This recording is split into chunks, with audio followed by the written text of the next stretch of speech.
Falar com Délio Rocha, direto de Brasília. Aí está ele, hein? Na capital federal, correspondente da TV Cidade Verde, que vai trazer informações para nós sobre essa situação, essa discussão em torno do futuro de Aécio Neves no Congresso Nacional. Délio Rocha, mais uma vez, boa tarde. Joel Celivaldo Barbosa, boa tarde a todos.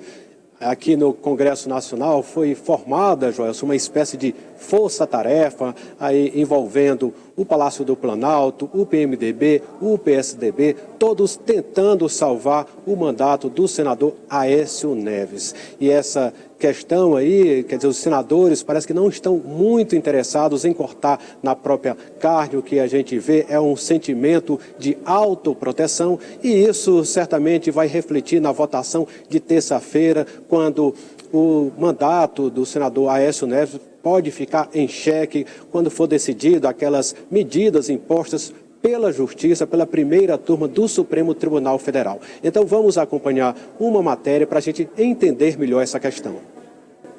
A articulação no Senado Federal é no sentido de salvar o mandato de Aécio Neves, de preferência de uma maneira que não gere um desgaste dos parlamentares junto à sociedade, que vem reclamando do corporativismo no Congresso Nacional.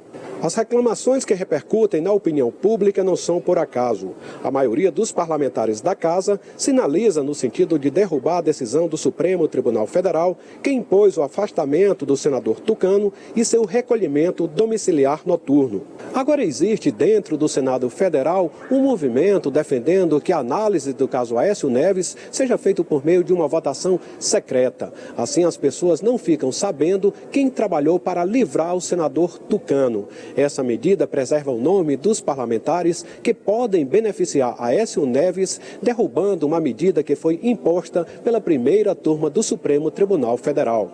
A ironia é que no final de 2015, Aécio Neves se rebelou contra uma tentativa de se fazer uma votação secreta para analisar o caso do então senador Delcídio do Amaral, do PT do Mato Grosso do Sul.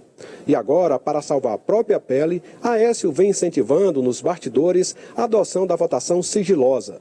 Um movimento que já tem o apoio de todo o PSDB e de boa parte do PMDB. Por outro lado, a oposição que defende a punição do senador Tucano já vem denunciando a manobra para ignorar os argumentos da Justiça e proteger Aécio Neves. Elivaldo, essa votação, da maneira como foi decidido, vai proteger, certamente vai facilitar a vida do senador. Essa é a tendência, não é, Joel? Você vai saber, no dia 17, terça-feira, como o Senado vai se posicionar em relação, primeiro, ao mandato do senador Aécio Neves. Eu imagino que depois, aí o Délio tem mais informações, acompanha mais de perto essa situação, depois aí, quanto ao mérito, a comissão de ética, a análise do decoro parlamentar frente à situação em que ele é acusado, porque a rigor, Joel Cidélio, eu acho que o senador Aécio Neves, nem réu ele é nessa investigação que ele está sendo objeto, alvo, né? Sendo alvo. E o Partido dos Trabalhadores pretendia votar sair em defesa de Aécio Neves, parece que já vai voltar atrás. Dá uma recuada. Está meio dividido, né? O PT está meio dividido, o Partido dos Trabalhadores. Que é a segunda maior bancada. Aliás, né? falando de divisão, Délio, o PSB também está dividido, mas é em outro assunto, que é a situação do presidente Temer, né? Como é que está essa situação hoje no PSB nacional, Délio?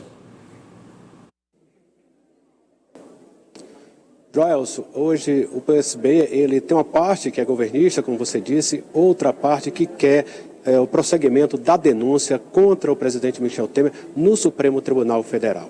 Essa questão aí pode interferir na soma dos votos que o presidente Temer pode ter na Comissão de Constituição e Justiça. Hoje o governo aí acha que pode ter mais de 40 votos, só que essa contabilidade deve ser revista para baixo, principalmente depois que a direção nacional do PSB marcou uma reunião para a próxima segunda-feira e o objetivo dessa reunião é punir, analisar a situação dos infiéis, daqueles que vão votar contra a denúncia que foi apresentada pela Procuradoria-Geral da República. E entre esses infiéis estariam 2 parlamentares que são titulares da Comissão de Constituição e Justiça, que hoje, então, seriam 2 votos favoráveis ao presidente. Então, caso esses infiéis saiam do partido, sejam punidos, o presidente pode então perder 2 votos na Comissão de Constituição e Justiça.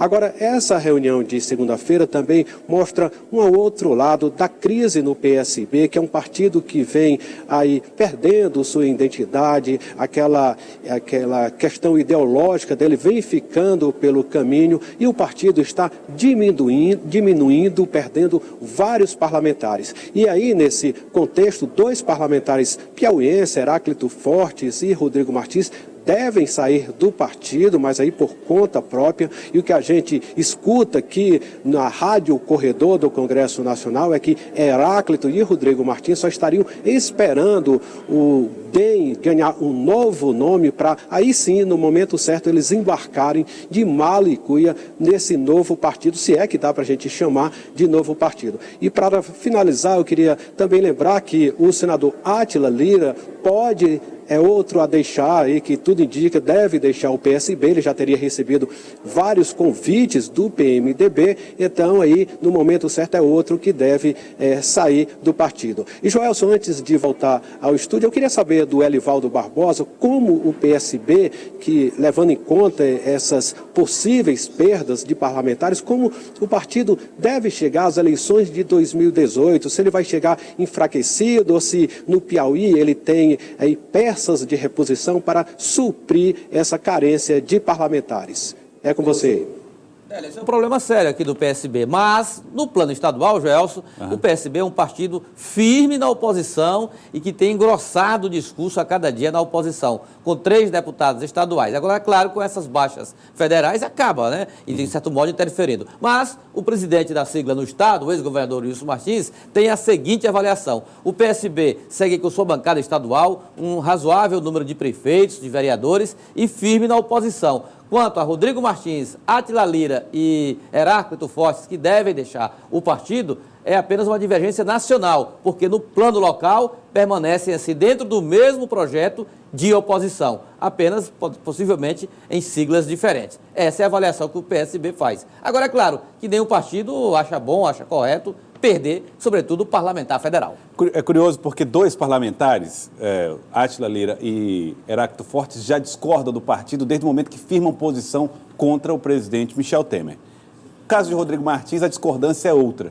Tem medo de que o PSB possa ser pró-PT em 2018, Elivaldo Barbosa. Exatamente. Em todos esses casos, há justificativas fortes para deixar a sigla na sua Sim, porque, veja, o deputado Rodrigo Martins, ele tem uma divergência com a direção nacional do partido, mas é por causa do rumo de centro-esquerda que ele está tomando. E os outros 2, o Átila Lira e Heráclito Fortes, já vêm assumindo abertamente que vão mesmo deixar o partido. Aliás, eles não têm nenhuma afinidade com o PSB e deve ser natural a saída deles do Partido Socialista Brasileiro. Agora, repito, do ponto de vista político local, estão todos dentro do mesmo bloco do mesmo projeto de oposição ao governo do Estado. Está aí, Elivaldo Barbosa. Agora, Délio, deixa eu voltar com você em Brasília, porque o ministro Henrique Meirelles deu uma declaração dizendo que acredita que a aprovação de reformas importantes, como a da Previdência, por exemplo, todos nós damos com uma reforma difícil de passar, ele diz que a aprovação até o final do ano é uma questão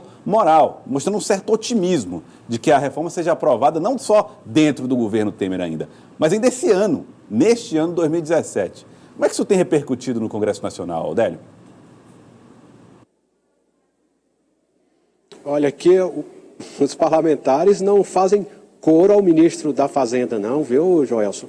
Porque esse otimismo não é compartilhado por quem acompanha aqui o dia a dia do Congresso Nacional. Vai ser muito difícil o governo fazer essas reformas até o final do ano. E eu queria lembrar que 2017 começou com o governo dizendo que esse era o ano das reformas. Aí no primeiro semestre só dessas reformas macroeconômicas só aconteceu a reforma trabalhista.